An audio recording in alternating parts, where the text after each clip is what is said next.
Hey y'all, ouch. Hey y'all, it's your girl, JaundraTenice, or C_J_Go, or JaundraTClark, or whatever social media handle you follow me under. And today is the part 2 of my labor and delivery story time video. So we left off, and I had him, and he was so cute and slimy and whatnot, but they was stitching me up, and they didn't know what they was doing all that. So, mind you, I was at Regional 1 in Memphis, Tennessee, downtown at the mid, whatever. So I had him. They took him to go get a bath, go get cleaned up, and all this other stuff. I had to go to the bathroom. Well, they told me to go to the bathroom after he left the room, and they took him to go get a bath. All of this, they was taking me to a different room. I think, what they call it, I wasn't going to be in the labor and delivery room no more. I was going to be in the postpartum type situation. So they were getting ready to take me to another room, so she told me to go to the restroom before they bring the wheelchair to wheel me to another room. So I get up, I stand up, I walk to the restroom, mama helped me there, I use the restroom. When I tell y'all, peeing after you gave birth burn so bad, like you got a STD out here in it. I ain't never had no STD. I don't want one either, but I imagine that's what it feel like. And I was just like, oh. I was like this trying to pee. I was just like, oh, I can't do it. So they give you this little bottle that you squirt while you pee, so, you know, it won't hurt as much. So mama's spraying the bottle, and I'm trying to pee, and I'm just like, ah. Anyways, I'm walking back to the bed, to lay back in the bed while they waiting on them to bring the wheelchair to take me to the other room. As I'm walking back to the bed, my ears start ringing. So my ears just ringing, and like the room started going dark, and I couldn't hear. Like I was just like I couldn't hear nothing. It was just ringing, and I laid down, and I was like, Mama, I can't hear, and she like this, going to get the doctor. Y'all know how my mama is, so she going to get the doctor. And then once I laid down, I started feeling better. So I was like, okay, I'm good now. My head was hurting a little bit, but I'm good. Came with the wheelchair, put me in the wheelchair, took me to my room. Got there, my head was still hurting. So I'm laying there, everybody visiting. My baby ain't back yet, and I'm like, where he at? It don't take that long to get him no bath. So, for whatever reason, the day that I had Zane, the hospital was packed. Like, packed to the point where they was turning, if you was pregnant, you was in labor, they was turning people around, telling you to go to another hospital because they ain't have enough rooms for the babies. So, I was just like, oh, okay, why is it taking them so long to give him a bath? So I was just like, do y'all know when he gonna come back? It was like, he coming. So he came eventually. So I held him, looked at him, all of that good stuff, and my head was still hurting. So I was like, they came in and checked out, how you doing? I was like, I'm all right, but my head hurt. So they gave me some pills for a headache. Didn't work. They gave me, I got Tylenol, I got ibuprofen, I got some other type of headache medicine, I got some type of pain reliever. Wasn't nothing working. As long as I was laying down, it was cool. But as soon as I sit up, or as soon as I stand up, or anything like that, it was a wrap. So, fast forward.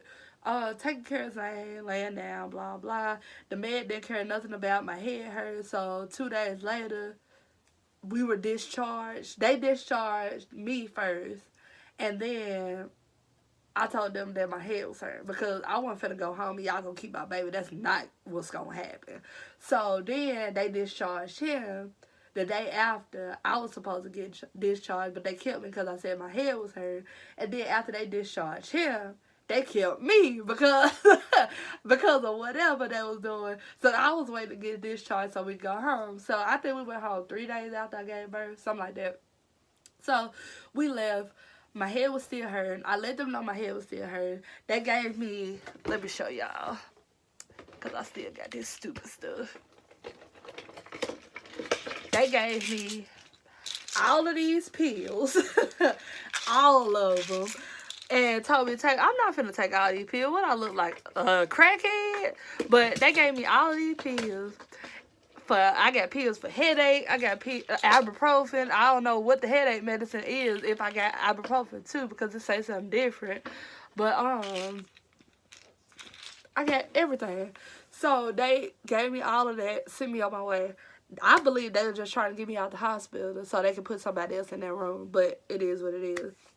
I got home. Everybody was like, oh, congratulations, blah, blah. I was like, thank you, thank you. But my head was still hurting, mind you. So I couldn't do nothing. I was laying down in my bed. Why do my eyes keep wanting to sweat? So I was laying in my bed, and I had the whole thing laying down. If I sat up, I had to have a pillow or something behind my head. I didn't know what was going on. My head just hurt. I was pumping, and I was like on my hands and knees like this, pumping, because as long as I was bent over like this, or as long as my head was on a surface, my headache went away. So I'm struggling, and I'm crying, because I'm just like, I can't take care of my child. Like, I just had a baby. The first time. Can't take care of my child because I can't even sit up. Like, I can't sit up. I can't stand up. I had to bend over. I was literally walking to the bathroom like this. I was crawling to the bathroom. I would change the clothes with my head down like this. Or I had to lay back on the bed and try to change clothes like that. It got to the point where it was unbearable. So I had him Wednesday. I think I was discharged Friday from the med. I came home, and they said that I was going to have a headache, and I might have a headache for 3 days. So if they gave me the epidural Wednesday, then Thursday, Friday, Saturday, the headache should be gone Sunday. So Sunday, I was laying in the bed, and my head just hurt, and I was just crying and crying and crying. I was just like, I want to go to the hospital. So my mama took me down to Baptist in South Haven, in Mississippi, you know what I'm saying? We went to Baptist. I was laid out on the back seat because I couldn't sit up. They put me in a wheelchair. I told them, my mom told them I just had a baby 4 days ago. So they took me to the labor and delivery part. Come to find out, they put a hole in my back. They missed the mark when they was doing the epidural, so some kind of fluid was leaking from my spine, from my back, or something like that. Some fluid was leaking, so your brain's supposed to float. This is how they explained it to me. Your brain is supposed to float on some type of fluid, but because the lady missed the mark when she did my epidural, my brain was just sitting on my spine. So that's why my head was hurting so bad. But it felt better when I was laying on something. So long story short, they had to stick me again and give me a blood patch. And my blood pressure was like 180 over 100 or something like that when I went to the Baptist for the headache. So they was just like, I could have had a stroke out here in these streets. So they kept me there. I stayed there for almost a week. And I was so upset because I was just like, I just had a baby. My baby's at home. But they let him come up there after I was upset. But they let him come up there. And I was like, I can't take care of my child because stupid stuff going on with me. And I was just like, if I would have never got the epidural, none of this would have happened. And blah, blah. I was just blaming myself for stuff. So, long story short, I got the blood patch. My head started feeling better, but they couldn't get my blood pressure down. And they wasn't going to send me home if my blood pressure wasn't regulated. So, turns out they tried all of this different medicine. I had to be on 3 different blood pressure pills a day just to keep my blood pressure down. So I had to take 2 pills in the morning, 1 at 12 o'clock, and 1 right before I went to sleep, just to keep my blood pressure leveled throughout the whole day. So I had to do that, and then they sent me home. Did that, then my blood pressure got too low. So I had to go back to the doctor. They took me off one of them. My blood pressure was still low, so they took me off another one. It shot back up. I went back to the doctor. I went to Methodist that time, Methodist South.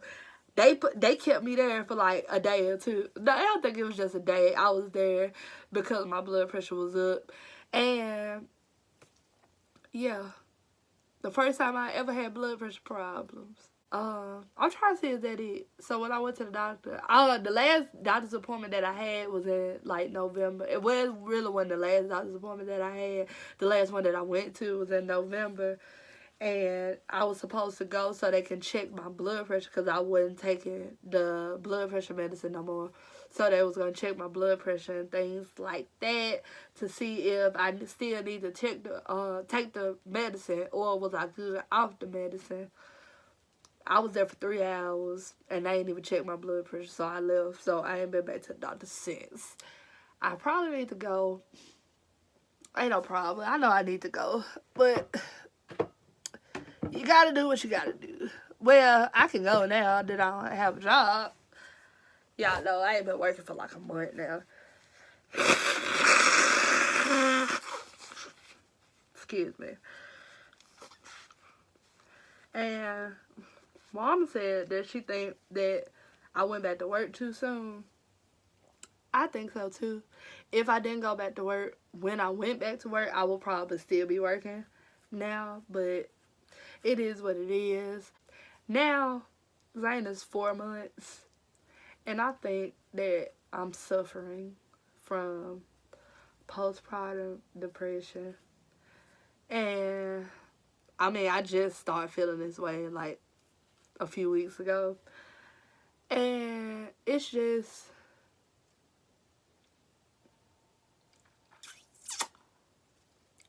every time I pause, I mean, I'm trying not to cry. It's just a lot, you know? I worry about him a lot.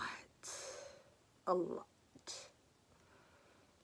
I get anxious.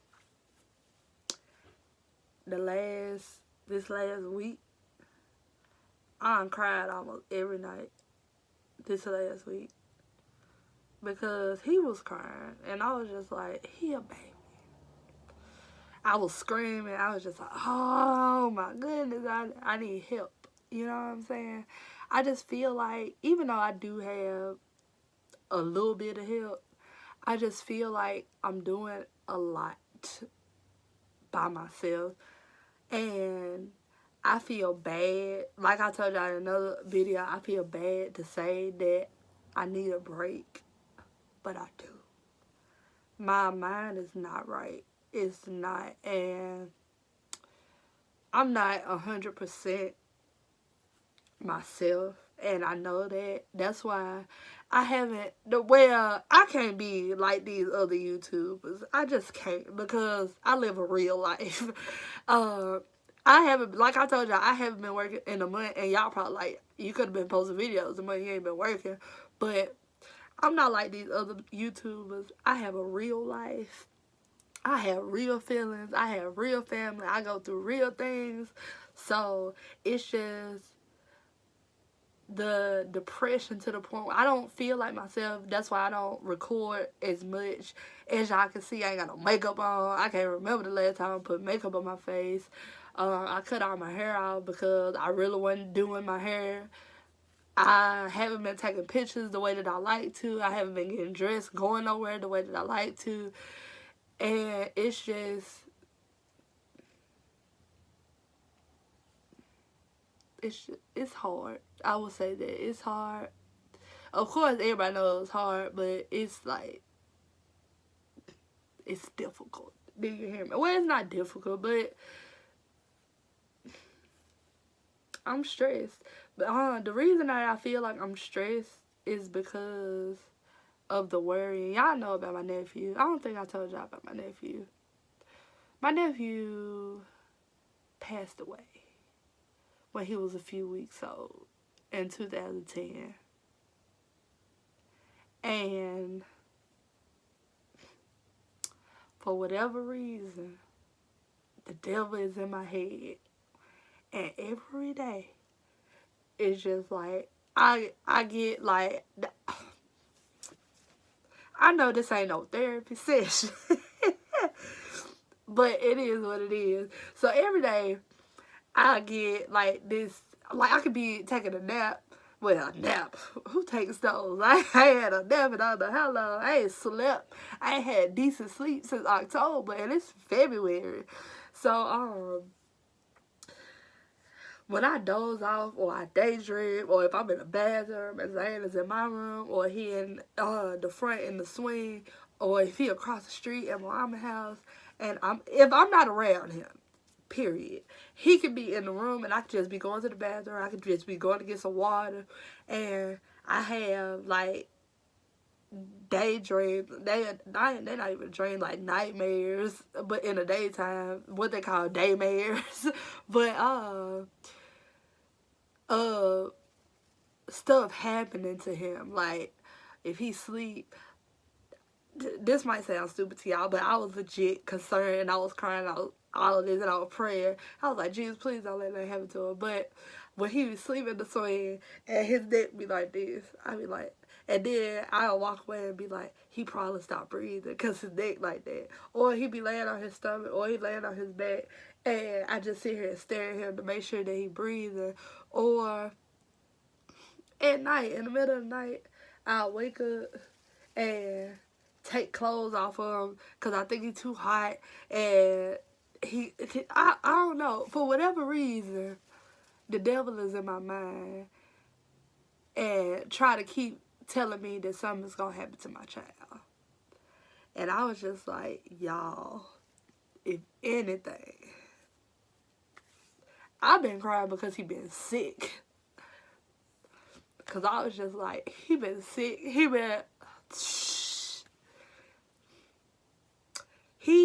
has been coughing. Well, he ain't been coughing today. Thank you, Jesus. But for the past, it's been over 3 weeks. He been had these cold symptoms. But I keep taking him to the doctor and they not doing nothing about it. So I kept having like dreams and stuff that like something's wrong with his lungs and he couldn't breathe. And then like it's just the stupid stuff to be in my mind, and I just be like, why am I thinking like this? Because if anything, y'all, anything happened to him, I would be so messed up. Y'all just not even gonna understand. I'm just gonna disappear. I'm gonna disappear and nobody gonna know where I am. Because I can't take that. I just can't. But I'm going through it. I'm trying my best to be positive. I am. That's why I come over here. I'm smiling, I'm laughing, and I'm trying to stay busy. I want to go to cosmetology school, like get a license, because I know I can do hair. And I'm not saying that to be cocky. I'm just saying, like, I have the basic skills to do hair right now, but if I actually learn how to do it, I really feel like I can be successful in doing that. And I really think that I need to keep my hands busy because the devil really messing with my mind the way, like, I idle mind is the devil's workshop, and that's what it's been for the past, really, since Zane and more. It really had started before then. I was worried about it. I was so concerned. I pray every day, like, Jesus, please let him be healthy. Let him be happy. Everybody already see he handsome. But yeah, I just want him to be happy, and I want him to grow up with a happy and stable mother. So I'm working on myself. So continue to pray for me, y'all. I know this ain't what y'all was expecting. Wasn't what I was expecting either, because who cries on camera? Like, that don't even make sense to me. I talk about people all the time that cry on camera. Because I just be like, you know you cry. Why you ain't turn the camera on to start over? But this is me. This is real. This is real as I could get. When I don't post as much as I want to, because I really want to post every day. I want to talk to y'all every day. I want to do stuff every day, but I think that y'all would think my life is boring. But at the end of the day, I want to have memories for myself and for my seed. So, yeah. We gotta make something happen. That's also why I tell y'all to leave suggestions in the comment section below so I can have stuff to do and have ideas and stuff and all that. But at this point, I just feel like I'm rambling. So, I want to thank y'all for watching. Be sure to like, comment, and subscribe. If you have dealt with postpartum depression, please leave me some links to some stuff in the comment section below, some suggestions or something. I've been Googling, and clearly I'm unemployed. So, speaking of that, let's talk about that right quick. I know this video gonna be super long, but I'm unemployed at the moment, and y'all know that I have sickle cell disease. So, I have sickle cell disease. Zane's father has the trait, and Zane has the disease. So, according to the American something, sickle cell is considered a disability. And, and I didn't tell y'all this. Something is going on with Zane as far as his swallowing. They said it should go away in like 3 to 4 months. I'm hoping that it's go away in like 3 to 4 weeks. But his milk has to be thick, because in the thin liquid that he swallows, it go in his airways, and it hasn't went to his lungs, but it could get down there. But we're not even going to talk about that, because that's not going to happen. So, he got those two things going for him, and the lady, a home nurse lady, she trying to get me to go get a disability check for Zane. Now, y'all, my grandma remind me all the time, and I know that you speak stuff over your children's life. One thing that I'm not going to speak over Zane's life is a disability. That's one thing that I'm not going to speak. I have sickle cell. I ain't never had a crisis. I ain't never had to go to a hospital. I ain't never had to have a blood transfusion. I ain't never had to have nothing. I just go to St. Jude for regular checkups. Other than that, I am normal. The only thing, sickle cell, the only thing it is your blood cells are shaped different than everybody else, and they sticky, so they can get stuck together and you be in pain and stuff like that. So I've never experienced that, and I have the disease, not the trait, the disease. And Zane has the disease, but he has like the more severe form of sickle cell than I do. But I'm speaking over his life that he will never have an issue with that. I'm speaking over his life that he would never have to experience being hospitalized for anything, that he would never experience a pain crisis. He would never experience a learning disability, a speech disability, no type of physical, mental, spiritual, emotional, no type of disability. So, the lady said the disability check $770. Did she say $570 or $770 a month? Now, I ain't working, and I need that check. And that's just what it is. However, I don't want to get the check and claim that over my child's life. Y'all get what I'm saying? Y'all see the dilemma that I'm in. But I just filed my taxes. I just filed my taxes. I'm waiting on them to get back. You know what I'm saying? So as long as I can pay my car note, I'll be straight. I don't need a phone. Don't nobody call me no ways. So as long as I can do that, I'll be straight with my taxes. But the way Trump going, we ain't even gonna talk about that. But yeah, that's the dilemma that I got going. I really need that check, but I don't want to accept that check and then say that, oh, I'm getting a disability check for my child because he has this. I say that the doctors diagnosed him with this. They say that he has this, but Jesus is a healer. Do you hear me? We ain't having none of that. But anyways, that's a different story for a different day, for a different video. I love y'all. Again, thank y'all for watching. I'm going to shut up and let y'all go about y'all day, and I'll talk to y'all later. Bye. I was finna wave and then I did the peace sign, so don't judge my hand. It ain't crippled, you know. Look into everything that I need. Baby, you are